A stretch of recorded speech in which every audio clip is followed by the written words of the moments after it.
ತುಮಕೂರಿನಲ್ಲಿ name board politics ಹವಾ.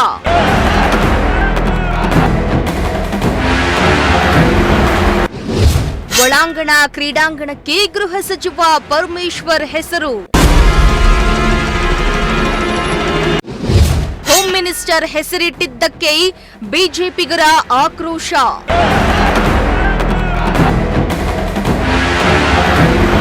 ತುಮಕೂರಿನಲ್ಲಿ ನೇಮ್ ಬೋರ್ಡ್ ಪಾಲಿಟಿಕ್ಸ್ ಹವಾ ಜೋರಾಗಿದ್ದು, ಮಹಾತ್ಮ ಗಾಂಧಿ ಜಿಲ್ಲಾ ಕ್ರೀಡಾಂಗಣದ ಎದುರಿನ ಇಂಡೋರ್ ಸ್ಪೋರ್ಟ್ಸ್ ಕಾಂಪ್ಲೆಕ್ಸ್ಗೆ ಗೃಹ ಸಚಿವ ಡಾಕ್ಟರ್ ಜಿ ಪರಮೇಶ್ವರ್ ಅವರ ಹೆಸರನ್ನ ನಾಮಕರಣ ಮಾಡಿರುವುದಕ್ಕೆ ಬಿಜೆಪಿ ತೀವ್ರ ವಿರೋಧವನ್ನ ವ್ಯಕ್ತಪಡಿಸಿದ್ದು, ಒಳಾಂಗಣ ಕ್ರೀಡಾಂಗಣದ ಮುಂದೆ ಬಿಜೆಪಿ ಕಾರ್ಯಕರ್ತರು ಪ್ರತಿಭಟನೆಯನ್ನ ನಡೆಸಿದ್ರು.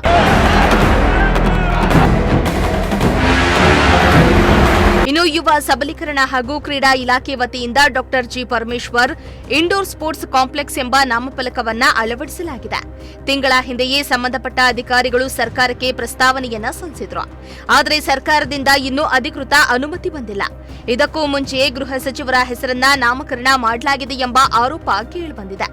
ಈ ಹಿನ್ನೆಲೆಯಲ್ಲಿ ಬಿಜೆಪಿ ಕಾರ್ಯಕರ್ತರು ಒಳಾಂಗಣ ಕ್ರೀಡಾಂಗಣದ ಮುಂದೆ ಪ್ರತಿಭಟನೆಯನ್ನ ನಡೆಸಿದ್ದು, ನಾಮಫಲಕವನ್ನ ತಕ್ಷಣ ತೆರವುಗೊಳಿಸಬೇಕೆಂದು ಪಟ್ಟು ಹಿಡಿದಿದ್ದಾರೆ. ರಾತ್ರೋರಾತ್ರಿ ನಮ್ಮ ತುಮಕೂರಿನ ಜಿಲ್ಲಾ ಮಂತ್ರಿಗಳು ಒಂಥರ ಚಿಲ್ಲರೆ ಜನಪ್ರಿಯತೆ ಹೆಸರಿಕೊಂಡು ಚಿಲ್ಲರೆ ಜನಪ್ರಿಯತೆ ತೆಗೆದುಕೊಳ್ಬೇಕು ಅನ್ನೋ ನಿಟ್ಟಿನಲ್ಲಿ ಇವತ್ತು ರಾತ್ರೋರಾತ್ರಿ ಮಹಾತ್ಮ ಗಾಂಧಿ ಕ್ರೀಡಾಂಗಣದ ಭಾಗವಾಗಿರ್ತಕ್ಕಂಥ ಈ ಒಳಾಂಗಣ ಕ್ರೀಡಾಂಗಣಕ್ಕೆ ಅವ್ರ ಹೆಸರು ಇಟ್ಕೊಂಡು ಚಿಲ್ಲರೆ ಜನಪ್ರಿಯತೆ ತೆಗೆದುಕೊಂಡು ಹೋಗಿರುವಂಥದ್ದು ತುಮಕೂರಿನ ಜನಕ್ಕೆ ಭಾಳ ವಿಷಾದ. ಇದು ಅಂದರೆ ಕಾಂಗ್ರೆಸ್ ಸರ್ಕಾರ ಎಲ್ಲವನ್ನೂ ಸಹಿತ ತನ್ನದು ಯಾವುದೇ ರೀತಿಯಾದಂಥ ಅಭಿವೃದ್ಧಿ ಕೆಲಸಗಳು ಇಲ್ಲದೆ ಇದ್ರೂ ಸಹಿತ ತಾನು ಮಾಡ್ತಾ ಇದ್ದೀನಿ ಅಂತ ಬಿಂಬಿಸ್ಕೊಂಡು ಹೋಗ್ತಾ ಇರೋವಂಥದ್ದು ಹೊಟ್ಟಿರೋದು ಒಂದು ಭಾಗ. ಎರಡನೇದು, ಮಹಾತ್ಮ ಗಾಂಧಿಯವ್ರ ಹೆಸರನ್ನ ನಾವೇನೋ ಉಳಿಸ್ತಾ ಇದ್ದೀವಿ, ಇಡೀ ದೇಶದಲ್ಲಿ ಮಹಾತ್ಮ ಗಾಂಧಿಯವ್ರನ್ನ ನಾವು ಭಾಳ ಗೌರವದಿಂದ ಕಾಣ್ತಾ ಇದ್ದೀವಿ ಅಂತ ದಿನ ಬೆಳಗಾದರೆ ಭಾಷಣ ಹೊಡೆಯೋರು ಇವತ್ತು ಅದೇ ಮಹಾತ್ಮ ಗಾಂಧಿ ಕ್ರೀಡಾಂಗಣನ ಹೆಸರನ್ನು ಮೊಟಕುಗೊಳಿಸಿ ಅದರದೇ ಭಾಗಕ್ಕೆ ತನ್ನ ಹೆಸರನ್ನು ಇಟ್ಕೊಂಡು ಕೊಟ್ಟಿರೋವಂಥದ್ದು ಬಹುಶಃ ಇದು ಅವತ್ತಿಂದಲೂ ಕಾಂಗ್ರೆಸ್ ಸಂಸ್ಕೃತಿಲಿ ಬಂದುಬಿಟ್ಟಿದೆ. ಇದನ್ನು ಸಪ್ರೇಟ್ ಏನು ಕರೆಯೋ ಅವಶ್ಯಕತೆ ಇಲ್ಲ. ಮಹಾತ್ಮ ಗಾಂಧಿ ಕ್ರೀಡಾಂಗಣ ಅಂತಲೇ ಅದ್ರ ಎದುರುಗಡೆಗೆ ಇರೋದು ಅಂತಲೇ ಜನರೆಲ್ಲ ವಾಡಿಕೆ ಇರೋದು. ಇವರು ತುಮಕೂರಿನಲ್ಲಿ ಈ ಕ್ರೀಡಾಂಗಣಕ್ಕೆ ಏನಾದರೂ ಅವರ ಕೊಡುಗೆ ಇದ್ದರೆ, 1% ಕೊಡುಗೆ ಇದ್ದರೆ ಅವ್ರ ಹೆಸರಿಟ್ಕೊಳ್ಳಿ ಸರ್. ಏನು ಇಲ್ದಲೆ ಅಧಿಕಾರ ದುರುಪಯೋಗ ಮಾಡ್ಕೊಂಡು ಏನು ಸರ್ಕಾರನ ಐತೆ ಅನ್ನೋ ಒಂದು ದೃಷ್ಟಿನಲ್ಲಿ ಅವ್ರ ಹೆಸರಿಟ್ಕೊಳ್ತಾರಲ್ಲ, ನಿಜವಾಗೂ ಇದು ನಾಚಿಕೆಗೇಡು.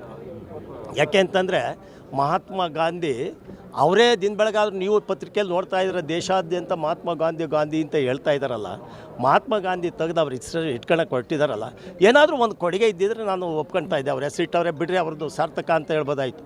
ಏನೂ ಇಲ್ದಲೇ ಮಾಡ್ತಾ ಇರೋದು ಅಕ್ಷಮ್ಯ ಅಪರಾಧ. ಈ ಮಟ್ಟಕ್ಕೆ ನಮ್ಮ ಡಾಕ್ಟರ್ ಜಿ ಪರಮೇಶ್ವರ್ ಅವರು ಅವರೇ ಅವ್ರ ಹೆಸರಿಟ್ಕೊಳ್ಳೋ ಮಟ್ಟಕ್ಕೆ ಹೋಗಬಾರ್ದು ಅಂತ ನಾನೊಬ್ಬ ನಾಗರಿಕ ಆಗಿ ಒಬ್ಬ ಭಾರತೀಯ ಜನತಾ ಪಕ್ಷದ ಇವನಾಗಿ ಹೇಳ್ತಾ ಇದ್ದೀನಿ. ನಿಜವಾಗ್ಲೂ ಇದು ಖಂಡನೀಯ. 16ನೇ ತಾರೀಕಿಂದ ತುಮಕೂರು ನಗರದಲ್ಲಿ ಏನು ಕರ್ನಾಟಕ ರಾಜ್ಯ ಒಲಿಂಪಿಕ್ಸ್ ನಡೀತಾ ಇತ್ತು, ಆ ಒಂದು ಕಾರ್ಯಕ್ರಮದ ಪೂರ್ವಭಾವಿಯಾಗಿ ಇದ್ದಕ್ಕಿದ್ದಂಗೆ ಯಾರು ಪ್ರಸ್ತಾವನೆ ಕೊಟ್ಟರು, ಯಾರು ಅನುಮತಿ ಕೊಟ್ಟರು ಅಂತ ಗೊತ್ತಿಲ್ಲ, ಏಕಾಏಕಿ ಮಹಾತ್ಮ ಗಾಂಧಿ ಕ್ರೀಡಾಂಗಣವನ್ನು ಡಾಕ್ಟರ್ ಜಿ ಪರಮೇಶ್ವರ್ ಒಳಾಂಗಣ ಕ್ರೀಡಾಂಗಣ ಅಂತ ಹೆಸರು ಬದಲಾಯಿಸಲಿಕ್ಕೆ ಹೊರಟಿದ್ದಾರೆ. ಕಾಂಗ್ರೆಸ್ಸಿನ ಒಂದು ಡೋಂಗಿತನ ಇದರಲ್ಲಿ ಬಯಲಾಗ್ತದೆ. ಮನ್ರೇಗಾ ಹೆಸರು ಬದಲಾಯಿತು, ಮಹಾತ್ಮ ಗಾಂಧಿ ಹೆಸರು ತೆಗೆದ್ರು ಮನ್ರೇಗಾದಲ್ಲಿ ಅಂದ್ಬಿಟ್ಟು ದೇಶಾದ್ಯಂತ ಆಂದೋಲನ ಮಾಡಲಿಕ್ಕೆ ಇವತ್ತು ಕಾಂಗ್ರೆಸ್ ಹೊರಟಿದೆ. ಆದರೆ ತುಮಕೂರು ಜಿಲ್ಲಾ ಕ್ರೀಡಾಂಗಣಕ್ಕೆ ಏನು ಮಹಾತ್ಮ ಗಾಂಧಿ ಕ್ರೀಡಾಂಗಣ ಅಂತ ಇತ್ತಲ್ಲ, ಕಾಂಗ್ರೆಸ್ ಸರ್ಕಾರದಲ್ಲಿ ಕಾಂಗ್ರೆಸ್ ಗೃಹ ಸಚಿವರೇ ಗಾಂಧಿ ಹೆಸರನ್ನು ತೆಗೆದು ಅವ್ರ ಹೆಸರನ್ನ ಒಂದು ಕ್ರೀಡಾಂಗಣಕ್ಕೆ ಒಳಾಂಗಣ ಕ್ರೀಡಾಂಗಣಕ್ಕೆ ಇಟ್ಕೊಂಡು ಹೋಗ್ತಾ ಇರೋದು. ಕಾಂಗ್ರೆಸ್ ಅವ್ರಿಗೆ ಗಾಂಧಿ ಬಗ್ಗೆ ಎಷ್ಟು ಅಭಿಮಾನ ಇದೆ, ಅವರು ಎಷ್ಟು ಗಾಂಧಿ ಬಗ್ಗೆ ಗೌರವ ಕೊಡ್ತಾರೆ ಅನ್ನೋದು ಇದು ಸ್ಪಷ್ಟ ಆಗ್ತಾ ಇದೆ. ಇವರು ಮನ್ರೇಗಾ ಹೆಸರು ಬದಲಾಗೋದ ಕಾರಣಕ್ಕೆ ದೇಶಾದ್ಯಂತ ಆಂದೋಲನ ಮಾಡಲಿಕ್ಕೆ ಕೊಡ್ತಾರೆ. ಆದರೆ ಕಾಂಗ್ರೆಸ್ ಸರ್ಕಾರ ಆಡಳಿತದಲ್ಲಿರ್ತಕ್ಕಂಥ ಕರ್ನಾಟಕದಲ್ಲೇ ಗಾಂಧಿ ಹೆಸರನ್ನು ಇಲ್ಲಿನ ಗೃಹ ಸಚಿವರು ಓವರ್ಟೇಕ್ ಮಾಡಿ ಗಾಂಧಿ ಹೆಸರನ್ನ ತೆಗೆದು ಅವ್ರ ಹೆಸರು ಇಟ್ಕೊತಾ ಇರೋದು ನಿಜಕ್ಕೂ ಗಾಂಧೀಜಿಗೆ ಮಾಡ್ತಾ ಇರೋ ಅವಮಾನ ಅಂತ ಹೇಳಲಿಕ್ಕೆ ಇಷ್ಟಪಡ್ತೀನಿ. ಇನ್ನು ಮುಂದಿನ ವಾರ ಸಿಎಂ ಸಿದ್ದರಾಮಯ್ಯ ಅವರು ತುಮಕೂರಿಗೆ ಆಗಮಿಸ್ತಾ ಇದ್ದು, ರಾಜ್ಯ ಮಟ್ಟದ ಕ್ರೀಡಾಕೂಟವನ್ನ ಉದ್ಘಾಟನೆ ಕಾರ್ಯಕ್ರಮದಲ್ಲಿ ಪಾಲ್ಗೊಳ್ಳಲಿದ್ದಾರೆ.